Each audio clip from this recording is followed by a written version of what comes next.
Ahora, en Te Digo la Otra, miramos la sociedad. Conciencia.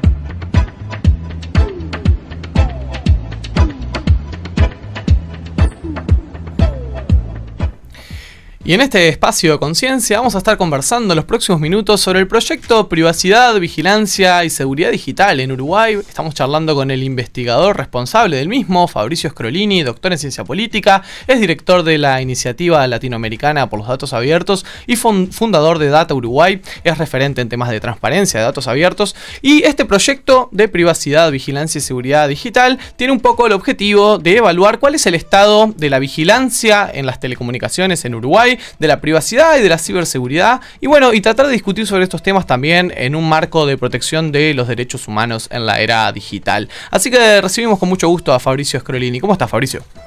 Bien, muy bien, la verdad, muy agradecido por la invitación y por el espacio para charlar estos temas con la audiencia. Vamos arriba, entonces vamos a arrancar por lo más básico.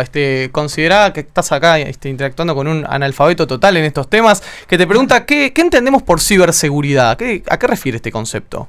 En la medida que nuestras actividades se van tornando cada vez más en línea, cada vez más accede gente a Internet, también muchos de nuestros trámites, muchos de nuestros procesos que nosotros confiamos para realizar, también se tornan digitales, y consecuentemente existe la necesidad, por un lado, de proteger esos procesos, de que esos procesos tengan ciertas certezas, y consecuentemente comienza a emerger este concepto de ciberseguridad o de seguridad digital, que es un poco lo que de alguna manera, digamos, exploramos dentro del proyecto, ¿no? O sea, la razón por la cual empezamos a hablar de ciberseguridad es porque hay algo que proteger, y ese algo que proteger tiene mucho que ver con que dejamos nuestras tarjetas de crédito en bancos de datos para hacer compras por Internet, con que, por ejemplo, sacar una cédula de identidad hoy es posible utilizando medios digitales, con que potencialmente hacer determinados trámites de pago de activos o pago de servicios también se pueden realizar online, y crecientemente muchas de nuestras actividades seguirán siendo online. Consecuentemente hay una necesidad también de proteger esas actividades, y en algunos casos incluso lo que se conocen como activos digitales, y a partir de ahí emerge la agenda esta de ciberseguridad. Fabricio, vos recién hablabas de protección de datos personales. ¿Y qué relación tiene ello con los derechos humanos?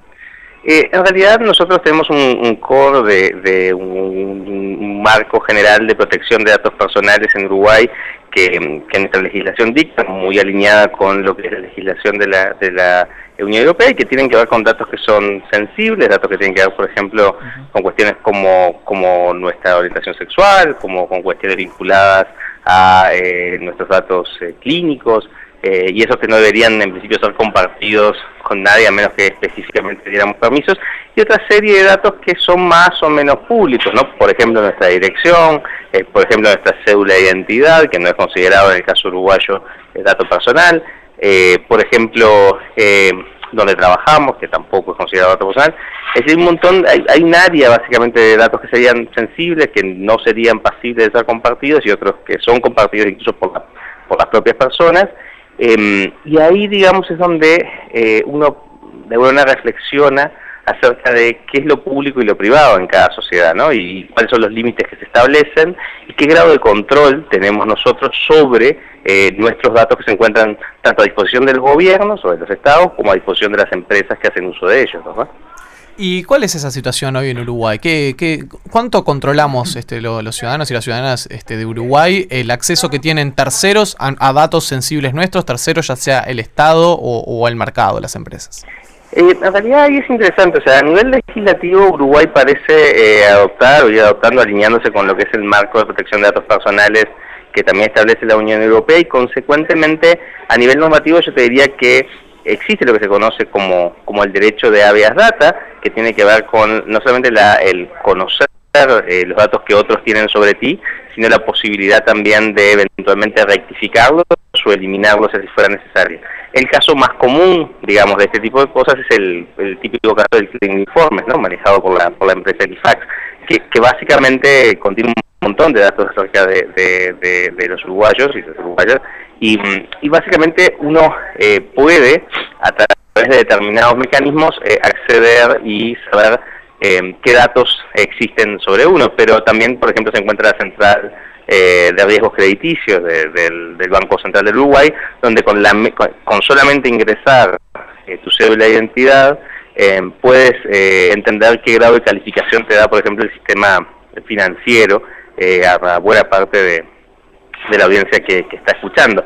Entonces, hay un montón de esos procesos que uno dice, bueno, pero en realidad ahí yo podría intervenir a los efectos de rectificar estos datos o saber quién los está usando. Y esta última parte, saber quién los está usando, la legislación uruguaya no es tan clara en torno a eso, y consecuentemente no es tan posible saber quién te está mirando. Sí es tan posible saber por lo menos quién tiene datos sobre ti, aunque el ejercicio de este derecho es de muy difícil ejercicio. Es decir, muchas empresas, digamos, o resisten o no están tan al tanto que tú tienes ese derecho que yo te estoy diciendo. Y por otro lado, la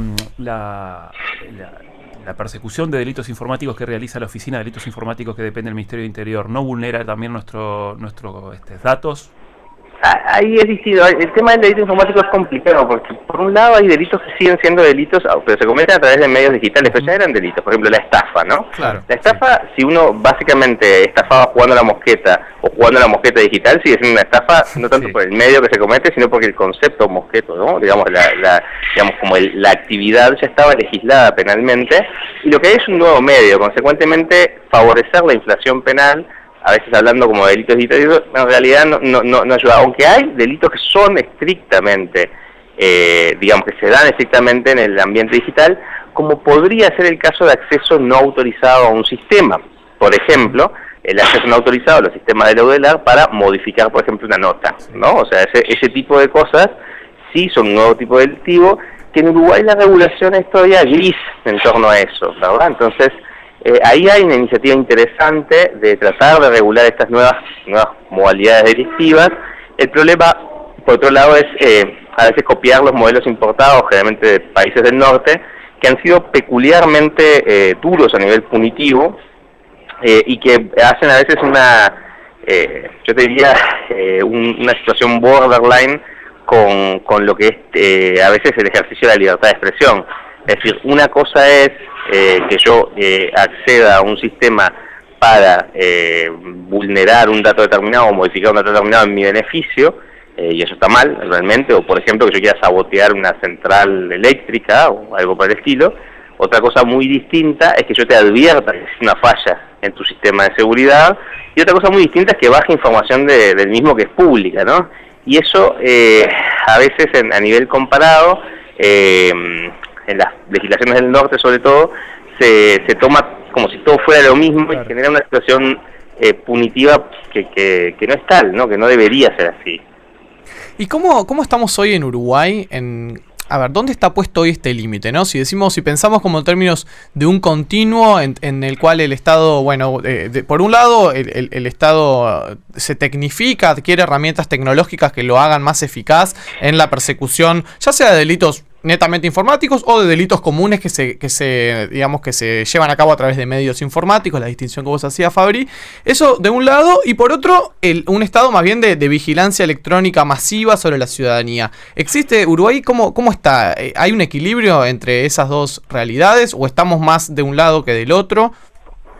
Yo creo que hay dimensiones de análisis ahí como para llevar. Por un lado está el tema de la dimensión normativa y la dimensión de valores, si no se quiere, donde Uruguay sigue siendo un Estado garantista, sigue siendo un Estado de derecho, sigue siendo un Estado republicano. Entonces ahí hay un elemento inicial que dice, bueno, está todo muy bien con eso, pero ¿cómo eso se compatibiliza con los nuevos poderes que tienen hoy, por ejemplo, determinadas agencias en Uruguay para tratar mis datos personales, claro, o para intervenir mis comunicaciones? El ejemplo más sonado en los últimos tiempos, y porque fue muy conocido, fue el caso del Guardián, que hoy por hoy en realidad no es en sí la tecnología más avanzada para intervenir las comunicaciones, pero es un buen caso en el sentido de que se compró en secreto, no habían principios para operarlo al inicio de su existencia, no fue muy claro el protocolo que seguirían luego para intercambiar datos entre el Poder Judicial, la Fiscalía y el Ministerio. Entonces todo eso se fue como ordenando sobre la marcha, algunas cosas se ordenaron conforme a lo que el Estado de Derecho debería ser, otras no son del todo públicas, entonces no terminó como de de adecuarse realmente a lo que debería ser un protocolo de cómo el Estado incorpora cierta tecnología para el combate del delito, naturalmente, y en particular cuando ese combate requiere, como requieren muchas actividades del Estado, potencialmente la lesión o vulneración parcial de alguno de los derechos que tiene la ciudadanía, ¿no? O sea, digamos, cada vez que antes se intervenía un teléfono, en el fondo uno estaba vulnerando la privacidad de una persona, pero lo estaba haciendo pues estaba justificado. Y aquí hay dos principios que son claves, que son la proporcionalidad y la necesidad de los medios, que no aparecen del todo establecidos frente a estas nuevas tecnologías.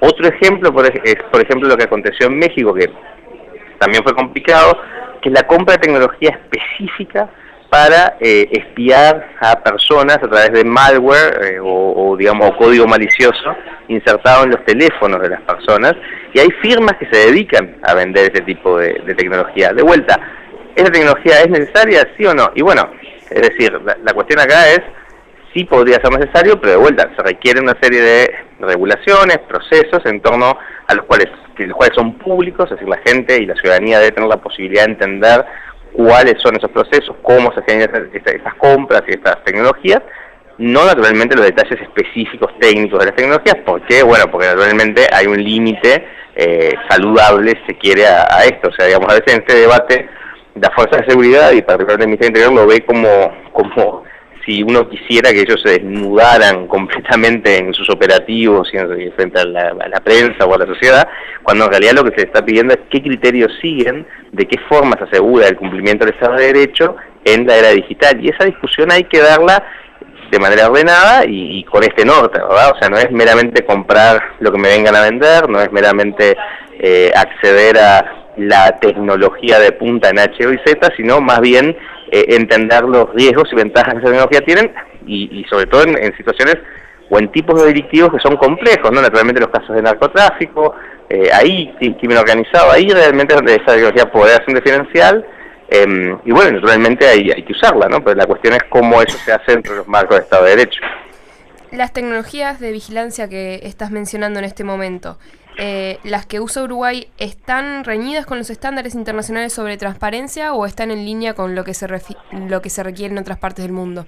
Lo que no hay en Uruguay es un marco general para el uso de estas tecnologías. Hay una regulación que habla de cómo se intervienen las comunicaciones, que ahí se trata de que sea lo suficientemente genérica, pero también ocasionalmente tenemos, a veces por un grado de desconocimiento importante de cómo opera el mundo digital, siempre hay un jerarca de turno que dice, bueno, vamos a tener que intervenir el WhatsApp, o vamos a tener que intervenir el Telegram, ¿no? Entonces uno dice, bueno, estos son mecanismos de encriptación fuerte, digamos, ¿no? O sea que si alguna autoridad uruguaya logra vulnerar Telegram, que empiece a avisar, ¿verdad? Porque en realidad seguramente además va a tener como una recompensa importante la propia empresa que va a querer entender cómo vulneró ese sistema de encriptación.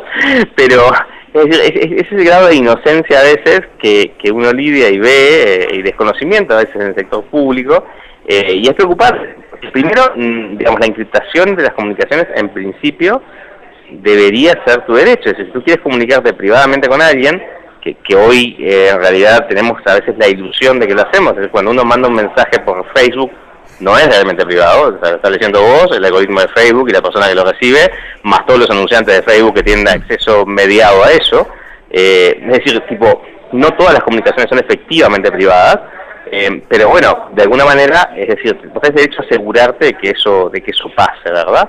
Y naturalmente, es decir, eso implica algunas decisiones en torno a cómo el tráfico y cómo las comunicaciones circulan. A modo de ejemplo, es decir, salvo que tú uses determinado sistema de encriptación de mensajes de texto, en principio son posibles de ser leídos por las operadoras, ¿no? O sea, Antel, Movistar, Claro, alegremente pueden leer tus mensajes.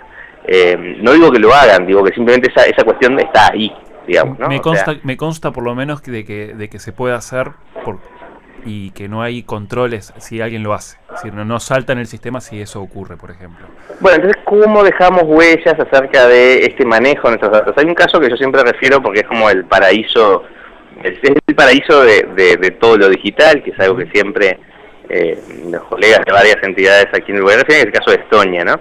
Y siempre se ensalza el caso de Estonia por un montón de cuestiones de identidad digital y además Estonia es un país pequeño, libre de muchos de estos campos. Pero una de las regulaciones que tiene Estonia, que es fantástica, es básicamente la oportunidad que te da el sistema jurídico y la técnica o la infraestructura técnica detrás de saber quién te miró a ti. Entonces, si alguien te miró, si alguien accedió, por ejemplo, a tu historia clínica, si alguien accedió a tu historia, o si alguien te puso bajo vigilancia, bueno, tú tienes derecho a saberlo. No puede ser necesariamente en ese momento, porque el caso de vigilancia es genial, está bien, pero vos en algún momento te enteraste que eso pasó. Exacto. Entonces, ¿y por qué eso es importante? Y bueno, porque no tanto porque por el caso puntual, que a veces se dan situaciones de abuso, y se han dado en el caso de Estonia situaciones de abuso, y han terminado en despidos o en acciones judiciales, sino más bien porque es una alerta a quien tiene realmente el poder de mirarte, ¿no? Y entonces si lo hace, digamos, también tiene como la responsabilidad de justificar por qué lo está haciendo. Fabricio, también está el tema, tocamos lateralmente, el tema de las grandes empresas del mundo, los grandes monstruos, de los grandes tanques, dueños de enormes cantidades de datos inimaginables, ¿no? Estamos hablando, bueno, de las redes sociales, de los propios buscadores en internet. Digamos, tiene como mucho sentido ir hacia una regulación de lo que puede hacer el Estado en una nación concreta, las instituciones de la policía, por ejemplo en Uruguay, o del Poder Judicial, con nuestros datos, cuando en realidad tenemos estas grandes transnacionales que pueden hacer lo que quieran con esos datos y que a nivel nacional es muy difícil de regular. Digamos, no es como encarar un problema diminuto frente a un monstruo enorme. Es interesante porque ahí siempre lo que te dicen muchos colegas que trabajan en el Estado es: qué piola, vos le das todos los datos a Facebook, todo lo que quieras, claro, le das, ¿no? Porque, ¿no? Y a mí, que yo preciso estos datos para a veces fines de función pública, no me das nada. Claro, perseguir un delito, ¿no? o tomar decisiones de política pública, ¿no? Claro, o tomar, por ejemplo, yo si yo hoy quisiera saber cómo está distribuida la población de Montevideo, claro, ante él me lo podría decir. Con los celulares, básicamente me podría decir: mira, la mayoría de la población se distribuye de esta manera, y probablemente hay algunos procesos y algunos proyectos que estén llevando adelante los colegas de la Intendencia que apuntan medio que para ese lado. Entonces, decir, bueno, ¿eso es bueno o malo? Bueno, si la información está anonimizada, no debería ser malo. Si la información es accesible a todas las personas, tampoco debería ser malo, porque mucha gente se puede beneficiar de eso, no solo la Intendencia. Pero por otro lado, decís, bueno, pasa si Facebook me provee esa información también, ¿no? Que Facebook también podría tener la información georreferenciada de todos nosotros, porque si alguien tiene instalada la aplicación de Facebook, es básicamente, a no ser que tenga una serie de settings muy específicos configurados, básicamente es una máquina de transmitir datos de lo que uno hace en su celular y donde se posiciona geográficamente. Entonces, es un instrumento de vigilancia personalizada. Entonces, frente a eso, decís, bueno, ¿no deberíamos establecer mecanismos de compartir datos para el bien común? Uh-huh. Eso es probable, eso es posible, y de hecho hay algunos experimentos que se hacen, pero recordad que los estados tienen siempre algo que en general Facebook y Google y otros no tienen, que es el monopolio legítimo de la fuerza. Es decir, los estados generalmente te pueden meter preso y te pueden matar potencialmente. Uh-huh. Facebook y Google todavía no, ¿verdad? Ellos tienen otro tipo de incentivos. Entonces, siempre hay que distinguir, a veces cuando se dan estos debates, bueno, ¿frente a qué me estoy encontrando? Frente a alguien que está ejerciendo la fuerza para ordenar sus fronteras, ejerciendo la fuerza para mantener el orden público. Bueno, genial, ese es un tipo de actor. Estoy frente a alguien que tiene incentivos comerciales fuertes para utilizar mis datos para vendérselos a otros o para darme servicios a cambio de la venta de mis datos. Bueno, ese es otro tipo de actor. Y frente a eso, en realidad, creo que el marco de protección de datos personales de la Unión Europea comienza a ser un buen estándar para pensar ese tipo de cosas. Te pregunto aquí en el caso también, volviendo al caso uruguayo, ¿no? ¿Qué tan sensibilizados vos percibís que está, digamos, la gente que suele estar sensibilizada por los temas de defensa de los derechos humanos, la sociedad civil, ciertos medios de comunicación, todo como la miríada de actores que suele estar metido en los temas de derechos humanos? Cuando vos les caés con todo esto, ¿lo ven como algo que tiene que ver, que tiene que ser parte de esa lucha de protección de las personas, o sigue estando muy lejos de las preocupaciones centrales de estos actores sociales? Yo creo que hay una brecha entre el mundo digital y entre nuevas organizaciones o entre nuevos enfoques uh-huh. en materia de derechos digitales y organizaciones más tradicionales, si quiere, pero también hay una oportunidad ahí por otro lado de hacer un catch-up de estos grupos, ¿no? Creo que ahí hay una oportunidad genuina de la sociedad civil en Uruguay de avanzar estos temas. Y también en su actuación, por ejemplo, hay uso de la tecnología, ahora más por el lado de la apertura de datos en materia de derechos humanos, que son súper interesantes. modo de ejemplo, nomás algo que están haciendo unos colegas en México con imágenes satelitales para ubicar fosas comunes de víctimas en general del narcotráfico o del narco mexicano, ¿no? Entonces, ahí hay un montón de cosas que decís, bueno, esto es impresionante, acá hay un montón de organizaciones que podrían estar colaborando con este proceso. En tanto la lucha por las libertades o la defensa de las libertades, aquí creo que también hay una oportunidad también de avanzar en ese sentido.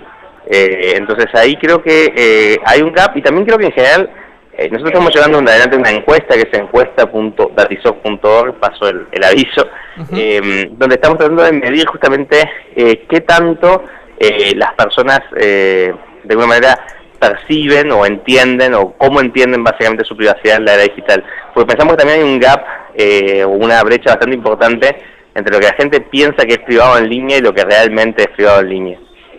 Sí, yo tuve la curiosidad de hacer la encuesta, que está también, repetimos, en datisoc.org, con YDATYSOC.org, y uno se queda bastante helado, ¿no? con las preguntas, porque uno piensa, bueno, que uno no es tan nabo, y sí, en realidad está regalando todo el tiempo un montón de datos y de información sin tener ni idea. Como para cerrar, contanos algo más sobre este proyecto, qué esperan conseguir con esta investigación y cómo puede la gente participar de la misma. Bueno, además de la encuesta, que tiene un pequeño premio asociado, pero eso no es lo más trascendente, nosotros vamos a estar devolviendo un poco sobre esa encuesta, y por otro lado, en materia de vigilancia, lo que nosotros esperamos continuar es con recomendaciones específicas en torno a cómo luce la vigilancia en la era digital en un marco de Estado de Derecho. En el caso de datos personales, queremos como iluminar un poco el debate en base a esta evidencia que tú has bien identificado, y proponer formas en las cuales la gente pueda tener algún tipo de control. Y en materia de ciberseguridad creo que hay un debate ahí pendiente que necesita más evidencia. Creo que esto se está legislando mucho, pensando mucho al miedo, al voleo o a lo que algún sector de la industria piensa que es relevante, y en realidad es un debate que tiene que ser mucho más curado, mucho más meditado, acerca de qué genuinamente consiste un delito en la era digital y cómo se debería legislar eso, ¿verdad? Y ahí creo que hay un trabajo serio de diálogo que tener y de criterios y decisiones en algunos casos de política criminal que aún no son claras. Bueno, Fabricio, te agradecemos mucho este rato que has dedicado a conversar acá con nosotros para la radio de la universidad, y bueno, vamos arriba con el proyecto que sean buenos resultados de investigación, y te esperaremos cuando haya algunos subproductos para que nos los vengas a contar. Con todo gusto, muchísimas gracias a ustedes. Vamos arriba. Que pasen bien, abrazos. Te digo la otra en las redes. Búscanos en Facebook y Twitter.